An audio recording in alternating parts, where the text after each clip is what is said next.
Hello students, today we are celebrating our Republic Day. तो सभी subscribers को मेरी तरफ से रिपब्लिक डे की बहुत बहुत शुभकामनाएं।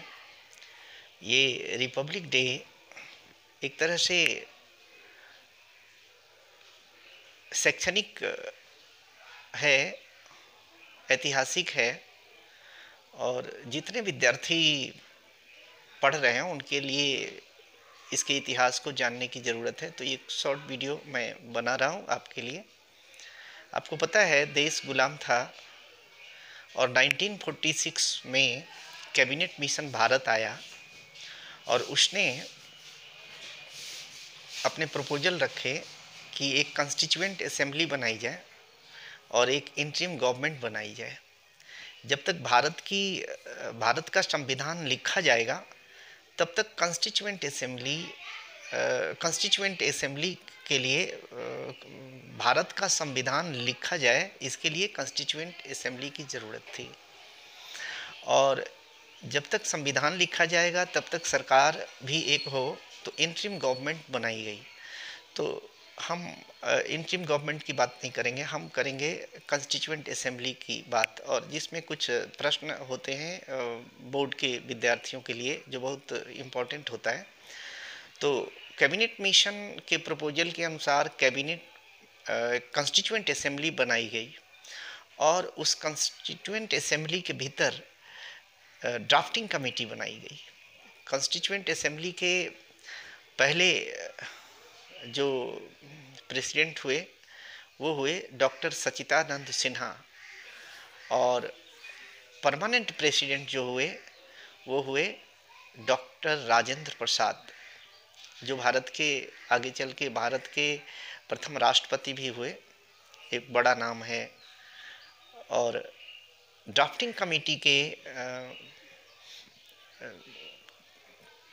प्रेसिडेंट बनाए गए डॉक्टर भीमराव डॉक्टर बाबा साहेब भीमराव अंबेडकर। इनका काम था कॉन्स्टिट्यूशन लिखना और कॉन्स्टिट्यूएंट असेंबली का काम था उस ड्राफ्ट को पढ़ के उसको अप्रूव करना। इस तरीके से 2 साल 11 महीने और 18 दिन लगे भारत के संविधान को तैयार करने में, और भारत का संविधान एडॉप्ट हुआ, यानी कि प्रेसिडेंट ने उस संविधान पर साइन किया। वो 26 नवंबर 1949 को, यानी कि हमने संविधान को ग्रहण कर लिया उस दिन हमारा देश। उस संविधान को लागू करना था और इसको लागू करने के लिए दिन चुना गया 26 जनवरी 1950, यानी कि संविधान के तरीके से अब हमारा देश चलेगा। और कब से चलेगा? 26 जनवरी 1950 से।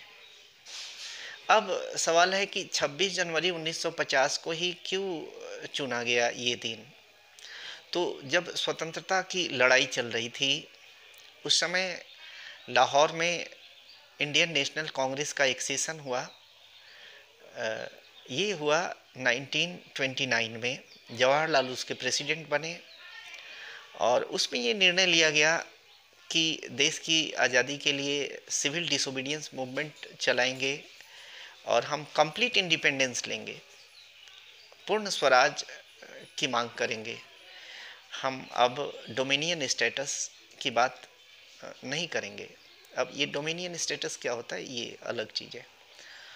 और उस दिन निर्णय लिया गया कि 26 जनवरी 1930 को पूरे देश में स्वतंत्रता दिवस मनाया जाएगा, और इस स्वतंत्रता दिवस को मनाया जाएगा और उस दिन को स्वतंत्रता दिवस घोषित किया गया। और 26 जनवरी 1930 को पूरे देश में स्वतंत्रता दिवस मनाई गई। लेकिन हमें आज़ादी मिली 15 अगस्त 1947 को, 15 अगस्त 1947 को। तो स्वतंत्रता दिवस तो वो मनेगा नहीं। तो इस तरीके से हमारे देश के नेताओं ने ये निर्णय लिया कि उस ऐतिहासिक दिन को 26 जनवरी 1930 को हम भूलेंगे नहीं, और उसी दिन को हमने चुना इसलिए कि वो एक ऐतिहासिक दिन था और उसको हमने रिपब्लिक डे के रूप में मनाने की बात कर दी। तो इस तरीके से 26 जनवरी 1950 को हमारा रिपब्लिक डे मनाया जाना शुरू हुआ और आज हम मना रहे हैं 70-72 सालों से। खुशी की बात है, देश संविधान से चल रहा है, लोकतंत्र है, लोगों के कल्याण के लिए ये देश की जितने संसाधन है वो प्रयोग किए जाएंगे और हमारी इस संविधान के अनुसार हमें राजनीतिक अधिकार मिले, हमें शैक्षणिक अधिकार मिले, हमें व्यक्तिगत अधिकार मिले। और इस संविधान के पहले जब राजतंत्र था तो ये सारे अधिकार जनता को नहीं होती थी, जनता को उस समय प्रजा कहा जाता था, आज हम उसे नागरिक कहते हैं। यानी कि नागरिक को कुछ सुविधाएं होती है और जो इस संविधान के तहत हमें मिला हुआ है। और जब प्रजा लोग होते हैं राजतंत्र में, प्रजा को कोई सुविधा नहीं दी जाती, प्रजा होती है, उसका कोई अधिकार नहीं होता। लेकिन हम गणतंत्र में, प्रजातंत्र में प्रजा ही राजा होती है। तो एक विशेष बात यहाँ पर यह है कि प्रजा जब राजा होगी तो उसे शिक्षित होना जरूरी होगा। तो हमारे देश के नेताओं ने शिक्षा का अधिकार दिया और शिक्षा का उत्तरदायित्व भी सरकार पर ही डाला। फिर एक ख़ास उम्र के बच्चों को शिक्षा फ्री दी जाएगी, ऐसी व्यवस्था हमारे देश में की गई और वो अभी तक उस व्यवस्था में थोड़ी उतनी सही ढंग से हम उसको चला नहीं पा रहे हैं। तो शिक्षा का होना बहुत ज़रूरी है, बच्चों का शिक्षित होना बहुत ज़रूरी है। इसलिए हम सभी अपने सब्सक्राइबर्स और अपने चाहने वालों से, अपने सभी देश के लोगों से हम कहेंगे, इतिहास को याद रखना है तो शिक्षित होना है, जीवन में प्रगति करना है तो शिक्षित होना है। अगर इतिहास भूल जाएंगे तो आपकी प्रगति नहीं होगी। इतिहास ज़रूरी है और इस रिपब्लिक डे को हर साल मनाएं। हम इसलिए मनाते हैं कि हम अपने को भूले नहीं कि हमारे पूर्वजों ने कितना कष्ट किया इस देश की आज़ादी के लिए और फिर एक ऐसी व्यवस्था दी उन लोगों ने जिससे हम अभी तक अच्छा से चल रहे हैं और इसको बरकरार रखें। शिक्षा ज़रूरी है। धन्यवाद। ये बहुत बहुत बधाई। आज के रिपब्लिक डे की बहुत बहुत बधाई, गणतंत्र दिवस की बहुत बहुत बधाई।